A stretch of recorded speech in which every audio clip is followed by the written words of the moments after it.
Good morning and welcome to Wellspring. All right. My name is Edward Burlbaugh. I'm part of your Sunday service team. I'm also part of your spiritual leadership team, and I'm very pleased to be here today on Father's Day to be part of this service and to serve you.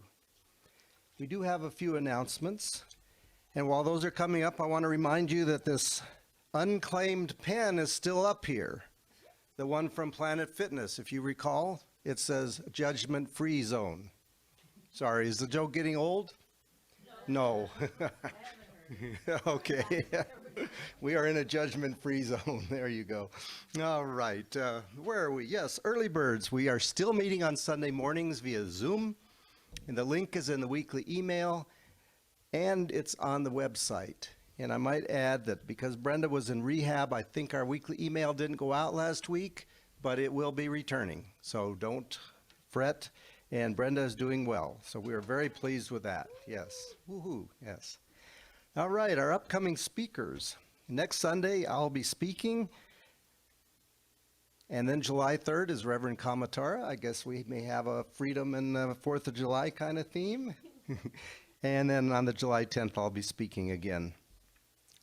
Now, as you recall, we've been meeting on Thursday nights. We started out several months ago. We were doing some Joe Dispenza, and then we took a couple weeks break, and then we did a few weeks, 4 weeks on channeling. And now we're taking a little break right now, but on the 7th of July, we're starting a new series, and this is videos by Greg Braden. Braden is a 5-time New York Times best-selling author, for those of you who don't know him. He's a scientist, international educator, and renowned as a pioneer in the emerging paradigm based in science, social policy, and human potential.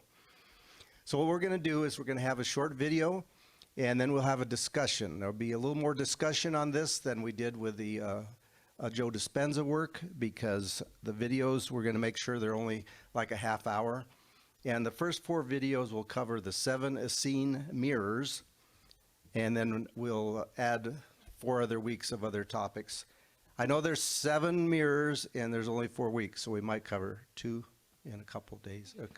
Okay. And that's going to be 7:30, and remember, it's live in the social hall, but also on Zoom. And it's for those of you who've already signed up for the original Joe Dispenza, it's the same link as that.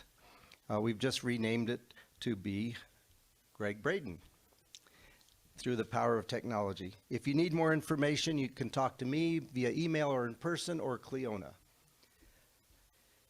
This coming week is a New Thought Ladies Luncheon. It's a potluck. It starts at 11:30. It's at CSL. They're hosting it.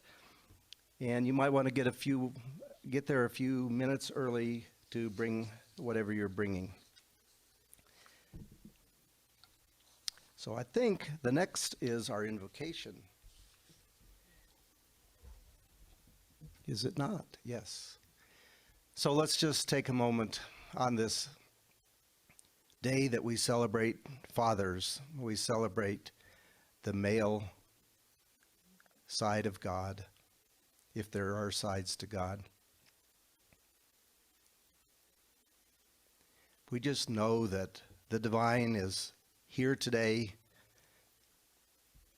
as every day, throughout this universe. It's throughout each and every one of us. It's expressing itself through us, and in particular today, expressing itself through this meeting, this service. So we give great thanks for that, knowing that all is well, all is in divine order, and everything is good all the time. And so it is. So please stand if you're able, and we will do our Song of Joy, which is When You're Smiling.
Thank you, and you may be seated.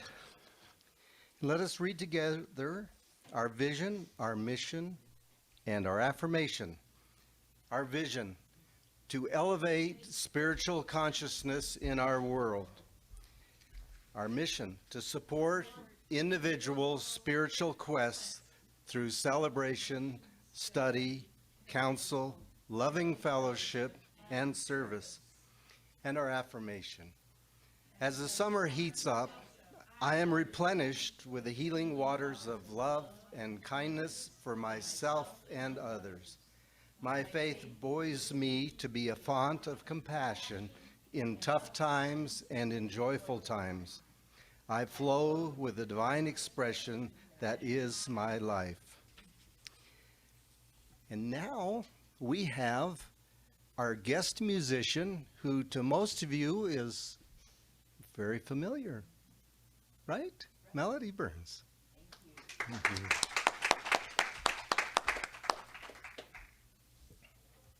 We have two holidays today. Both, thank you for the reminder. I wasn't going to forget, but I did. We have two holidays today. We are celebrating both Father's Day and Juneteenth.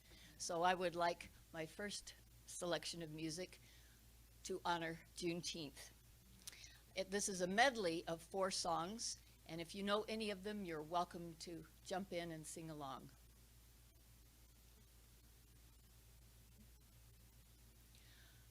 Oh, freedom,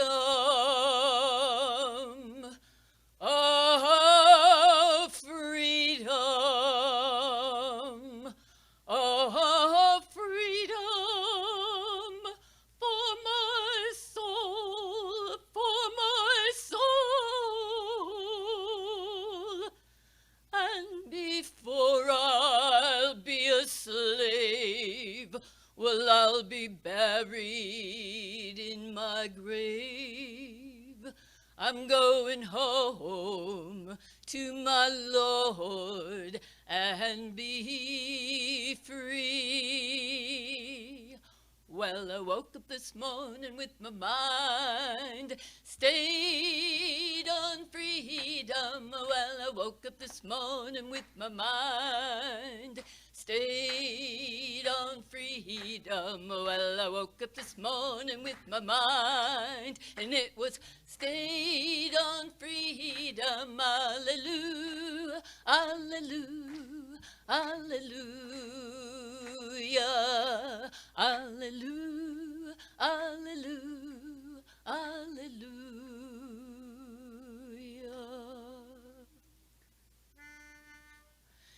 Lift every voice and sing till earth and heaven ring, ring with the harmonies of liberty. Let our rejoicing rise high as the listening skies. Let it resound loud as the rolling sea.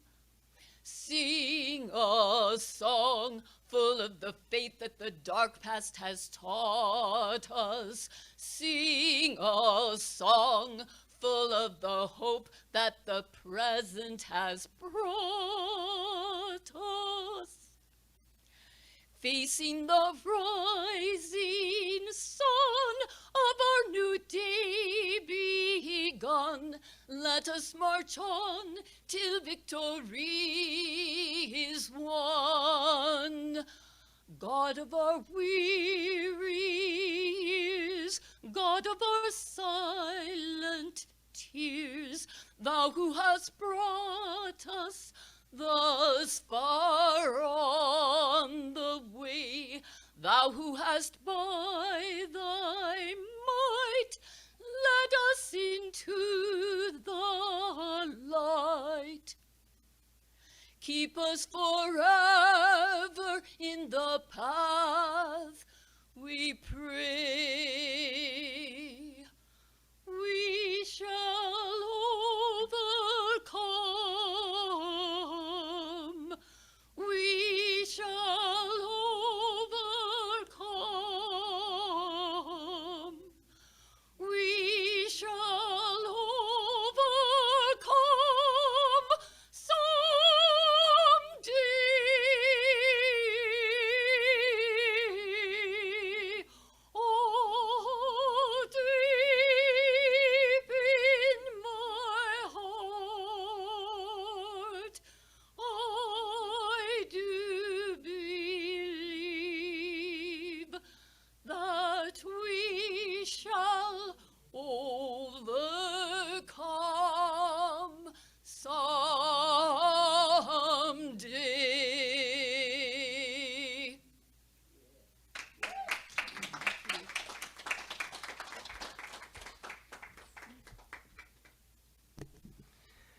Thank you, Melody. It's amazing, amazing, amazing, amazing. Yeah. So today's reading, let me take care of some work here. Thank you. Today's reading comes from the work that is known as Michael. And these are Michael. You know, Michael is a group of folks, not just one individual. Comments on unconditional love as a father. When speaking of the father, we should address how the father completes the yin-yang component in a parental relationship. This is not to suggest that a single parent is not an adequate conveyor of unconditional love, only that when the energy of unconditional love flows through both parents, the love is unified in a more concentrated focus that maximizes the benefits received by a child. Unconditional love as a father nurtures in ways that differ from the mother. The love from the father expresses a more masculine energy that empowers the child to face the world with greater confidence and courage. The love from the father helps the child embrace how masculine and feminine energies of love are complementary expressions that balance the soul and teach the child how to express love to both genders. The love from the father grounds the child more solidly in the physicality of life, whereas the love from the mother is more emotionally grounding. Unconditional love as a father also teaches the child, either male or female, to share love with others in a more demonstrable way that serves as a model for how the developing child eventually expresses love on their own and to their own children and loved ones. The unconditional love from the mother serves a similar purpose, but the mother nurtures the child while the father guides through support and encouragement. Understand that this love already exists in every soul, but the parental influence works as an activator. The parents germinate the seeds of love that were previously dormant. So it is. And now we have Reverend Kamatara for today's message. Let me get this out of the way.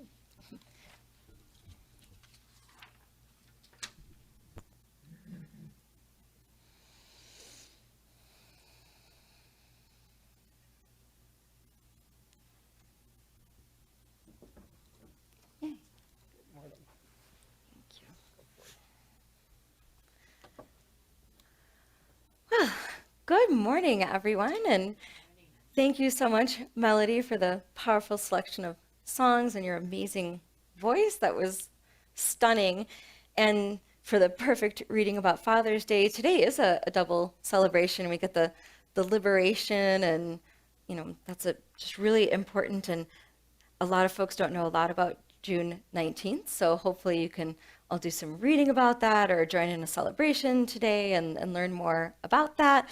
I do have to admit my focus for today is going to be about Father's Day and actually the unconditional love that Edward so perfectly read about. So again, happy Father's Day to all the men in our lives and to the folks online, just saying thank you so much, because that male role in our lives is really important and oftentimes highly underrated or undervalued. It's incredibly important. But I also understand that the topic of fathers can be really gnarly and really tender depending on our experiences, that we could have the most beloved memories all the way to the biggest scars, or we could have fathers that absolutely were present, the ones who raised us, and the kind that were missing in action, and everything in between. It's the whole spectrum of experiences. But when you think about your father or your father figure, have you ever said, well, he was quite a character? I think a lot of us say that. I know I sure have. And it's interesting, in theater, you study what's called subtext. What's underneath the thing that you're saying? And then you know how you're saying it. And so if you've ever said, well, he was quite a character, take a moment to think about the subtext. When you say that, was that an apology for him? Was that a dismissal? Was it a judgment? Perhaps it was with a sense of wonder. It could be with admiration, resignation, acceptance. It could be with love. It's just an interesting thought, something to contemplate. And as a former English teacher, I cannot resist a good character. And when I used to teach creative writing, I would talk to my young authors about what makes a really good story. Well, rich characters. It's statistically proven that in 15 seconds, if one of the characters doesn't grab you, you'll just change the channel. Or you'll close the book, or you won't like the movie. And you may not be able to articulate why, but that's typically the reason. And so if you're going to be a provoking author, you need to consider, are your characters, there's 4 terms that really go with this: round versus flat, and dynamic versus static.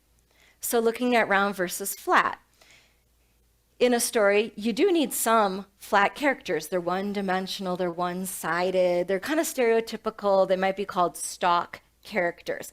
And you need them because they progress the plot. Oh, here's the doorman that opens the door. Here's the stranger who stole the wallet. Or here's the waitress who brings the bill. Like, yeah, you got to have some of those. It connects the dots, it makes the story happen, and that's fine. But if that's all you have in the entire story, there's not much there. You don't get into it, it falls flat. Whereas if you have at least some round characters, they are 3-dimensional, they're fully developed, they're interesting, engaging, they're complex, they're variable, they're contradictory. And doesn't that just sound like real people? And that's what we like in really juicy stories, to have round characters that engage our hearts and minds. The other terms that folks look at when you're an author of a story is if your characters are dynamic or static. Static characters mean they stay the same. And it doesn't mean that they're bad just because they didn't change, doesn't mean they're bad, they just didn't change. And that's fine. Some people start out as a loving character and they just remain loving the whole way through. Some people are a jerk and they stay a jerk the whole way through. And that's okay. But at least some of the characters, if it's a really engaging story, you're going to have some dynamic characters. And dynamic means the character changes. If they have the epiphany, the light bulb goes on, something shifts, and you think, wow. And then we relate to it, we process it, we learn from it. That's what makes these stories really rich, when there are round and dynamic characters.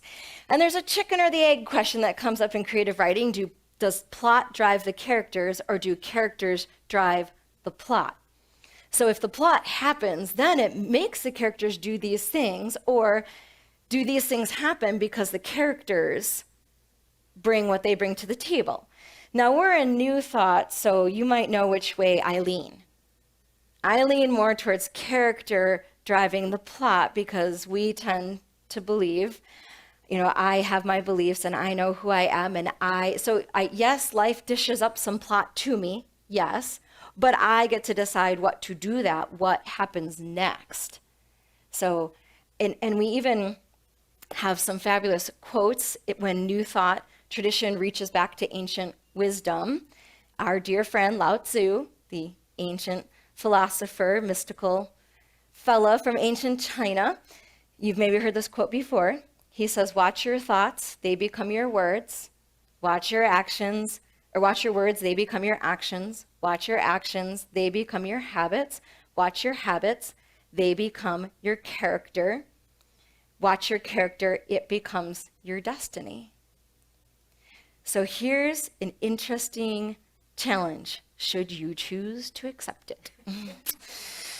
If you were to think about your father, or your father figure, the really important man that was in your life, what if you were to think about those words, but run it backwards? Now that you have hindsight, looking back on your father, you could contemplate, what was his destiny?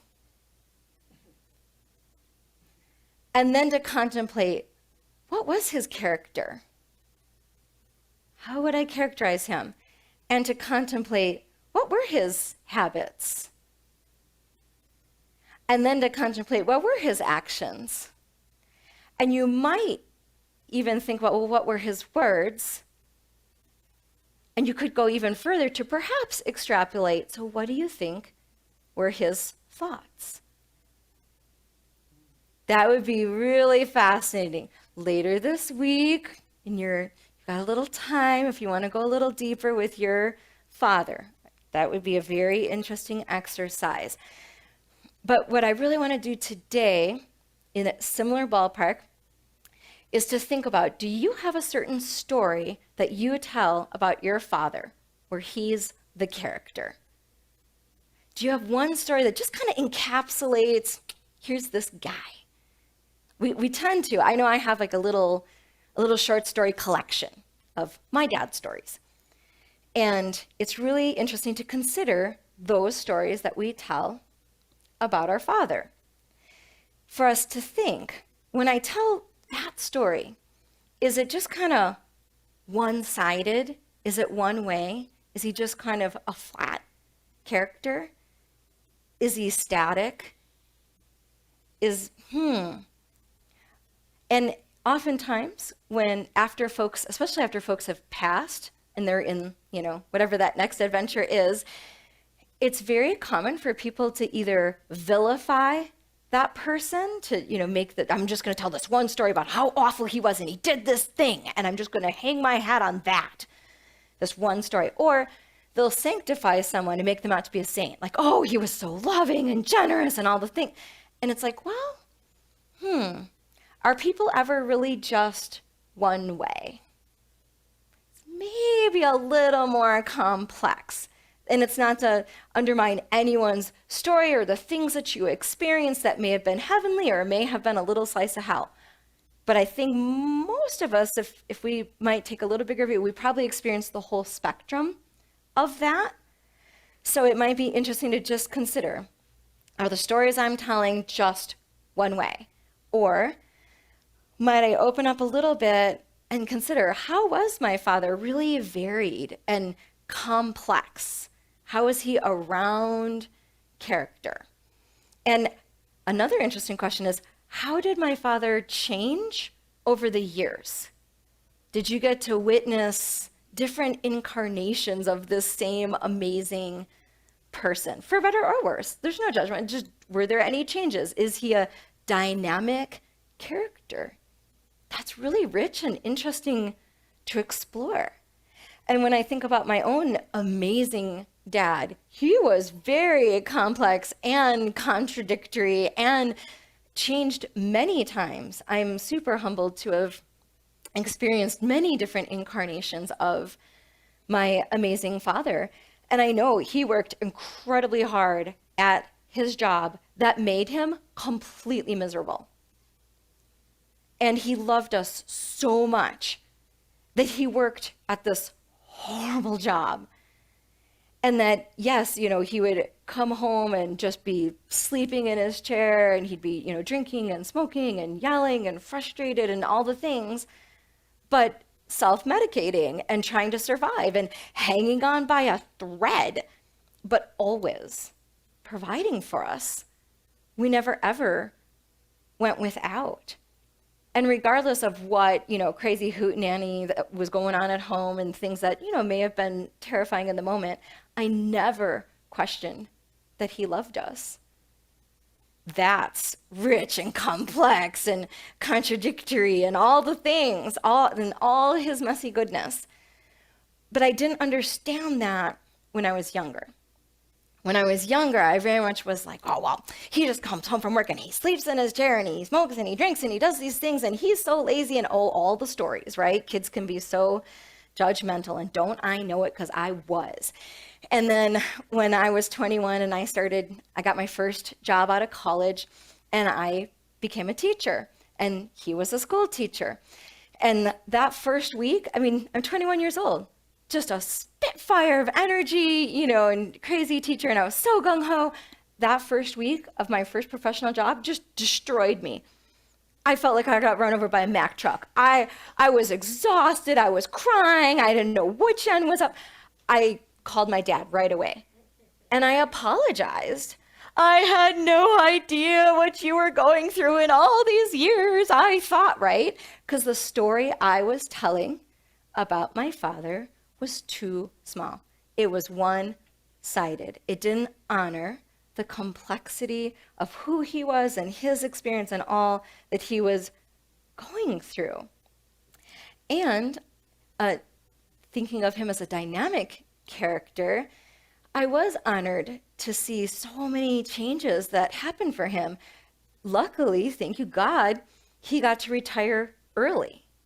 And he went to the seminary and became a deacon in the Catholic Church. And he taught religious education and did all sorts of beautiful things for our wee spiritual community where I grew up for at least another decade, if not more, which was really formative and healing for him and empowering. And he did beautiful things out in the community. So to see that side of him was really fascinating. And even just a year ago, I received a message on Facebook, a private message from a childhood friend who said something to the effect of, you know, your dad was really formative for me. Because when we were little kids, my childhood friend, his dad died.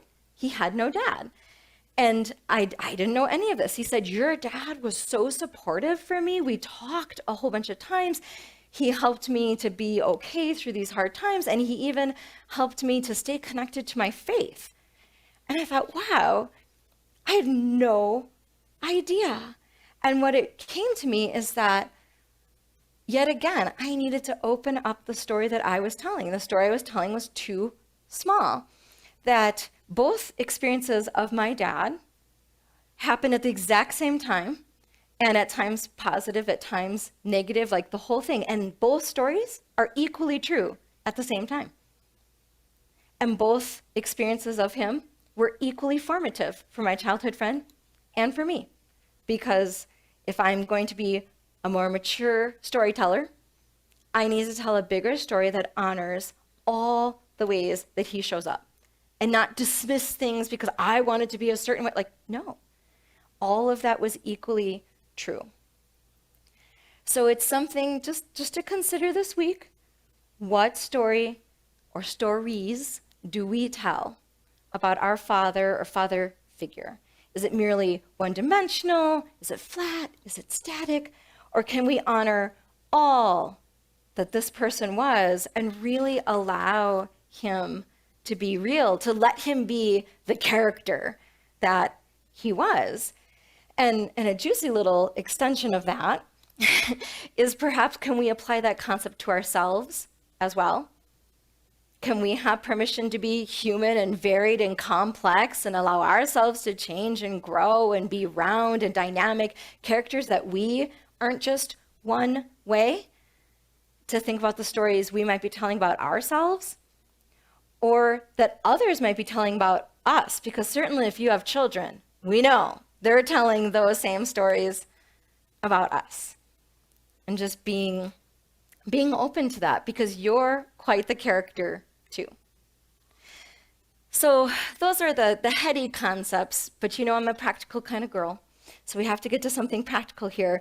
How do we step into or crack open these stories to be able to tell the whole story? Well, we need some spiritual practice, for sure. We got to practice this. So I've got 3 little tips for you that might help crack something open in this arena. So the first one is if we could approach our Father with radical acceptance of the both and, to allow both, like all different sides of this beautiful person to exist at the same time, and to have compassion and grace related to that acceptance of just all the messy goodness that's here, to just love it all. In fact, I love Brene Brown's definition of compassion in her book, Atlas of the Heart. She says, compassion is fueled by understanding and accepting that we are all made of strength and struggle. No one is immune to pain or suffering. Compassion is not a practice of better than or I can fix you. It's a practice based on the beauty and the pain of shared humanity. So when we accept all the different sides of our beautiful and devastating fathers, we are really being compassionate, and we're having that shared humanity moment. We're calling him up on the phone in tears, relating, I get it. I can have compassion for this beautiful person and his lived experience. And that leads me to the second little tip, which is the unconditional love part. In fact, here's a tough realization I just had a few weeks ago, thinking about my own children or thinking about my own parents, because it goes both ways when we're telling stories and being in relationships. If any part of my memory of him hurts, it's because it's tied to conditions. Just think about that for a minute. And same thing for my children. If thinking about any piece or part of that relationship hurts, it's because I want it to be this way, or I'm attached to this thing, or it has to look like this, or they should have, woulda, coulda, like, oh, ow, ow. So if any piece of your memory of your father hurts, it's because it's tied to conditions. So maybe contemplate what conditions am I still associating with my father, or what needs do I still think are that? What am I attached to in this space? And can I do the work to release that and to step into unconditional love with him? That's pretty advanced. To get to that advanced state, here's the third tip, and it's a classic when you're talking about parents. It's forgiveness. It's huge. I think absolutely every single person on earth needs to do forgiveness work around their parents. You could do it every day and it would never get old.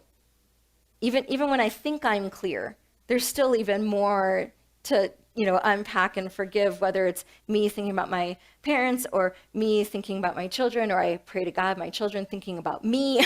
There's like fertile ground for forgiveness, because any kind of long-term, highly influential relationship is going to need this forgiveness piece, because we are in the human plane of this divine experience. It's very human to need this healing power of forgiveness and to return to love in that moment. So I do have for you some forgiveness affirmations to kind of get our practice on, that I adapted from Reverend Edwene Gaines' her prosperity book. That was pretty amazing. So I took some of them and I spruced them up and did, a little zhuzhing like I like to do.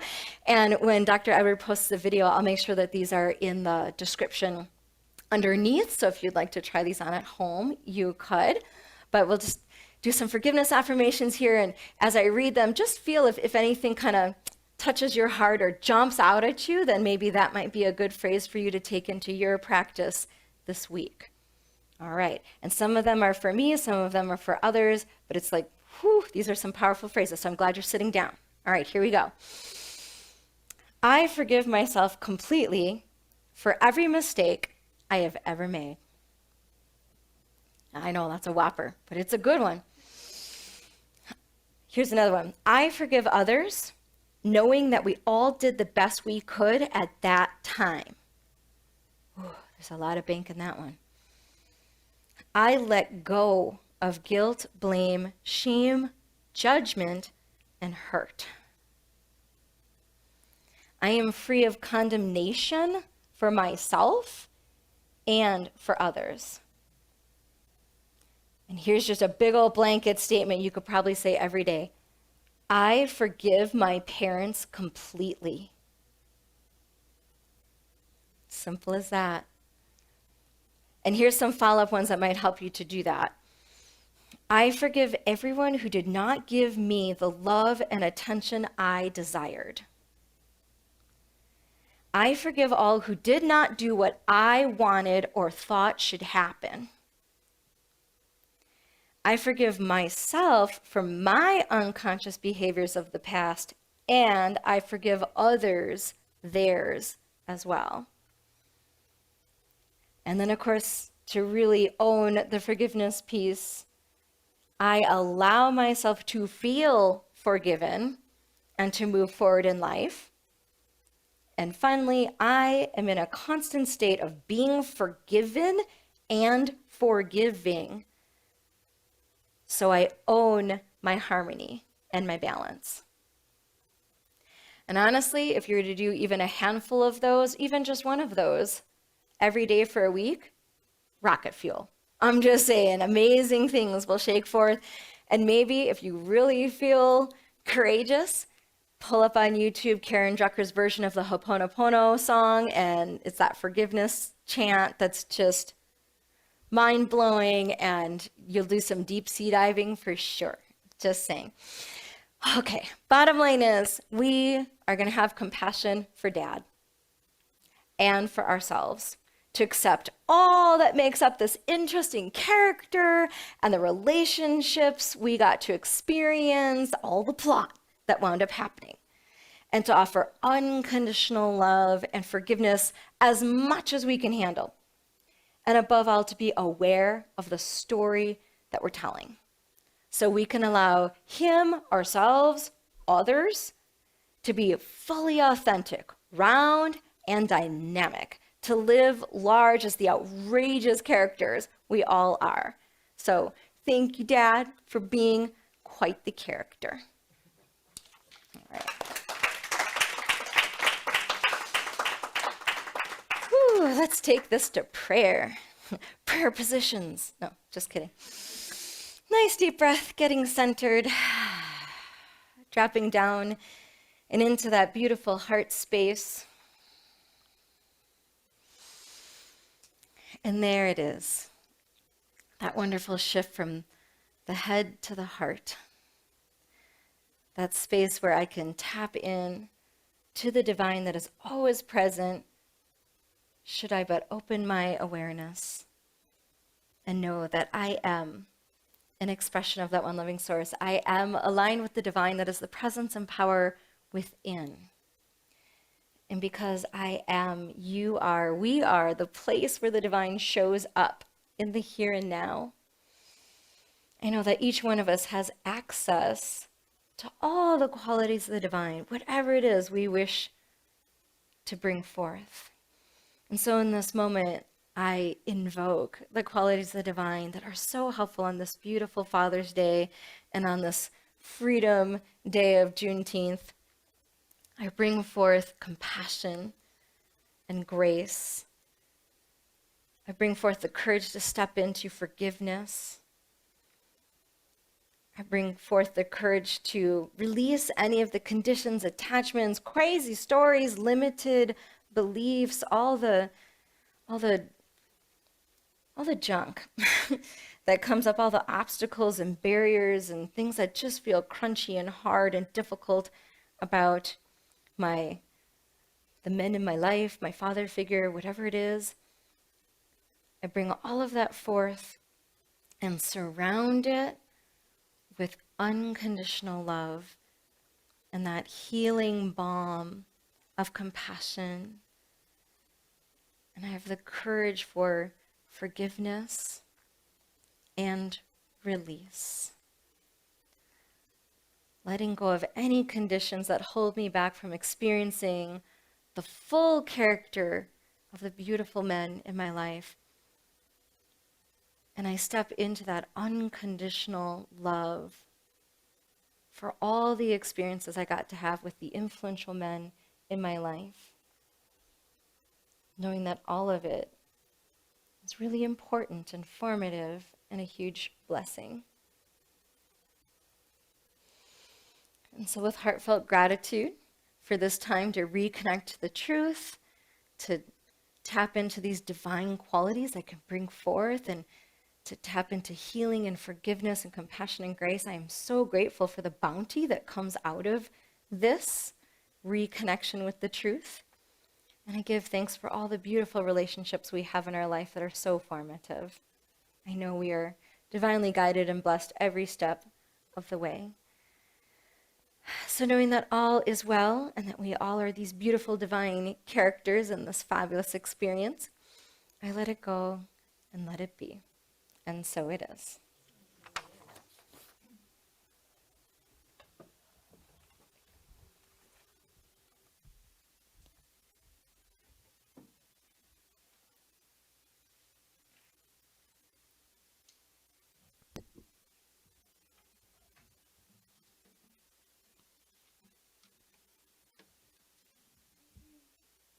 I thank you for inviting me to share. I thank Barry for involving me. I will speak closer. It's on. Yeah, I'm coming out of meditation here, and we have the meditation voice on. This is a song by Bob Burns. Blessed are the peacemakers. Blessed are the peacemakers. Blessed are the peacemakers, for they are the children of God. Blessed are the earth savers. Blessed are the rights workers. Blessed are the child teachers, for they are the children of God. Blessed are the open minds. Blessed are the open hearts. Blessed are the joyful ones, for they are the children of God. Blessed are the fathers. Blessed are the fathers. Blessed are the fathers, for they are the children of God. Bless us each and every one. God bless us each and every one. Bless us each and every one, for we are the children of God.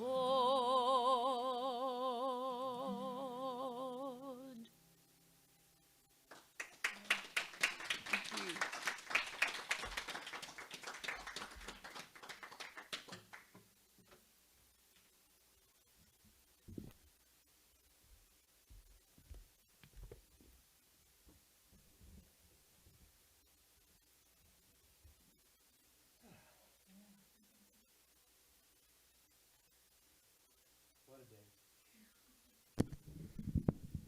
What a day. Happy Father's Day. I keep forgetting I don't have the ear mic. I gotta be right here. So, it's time for our offering.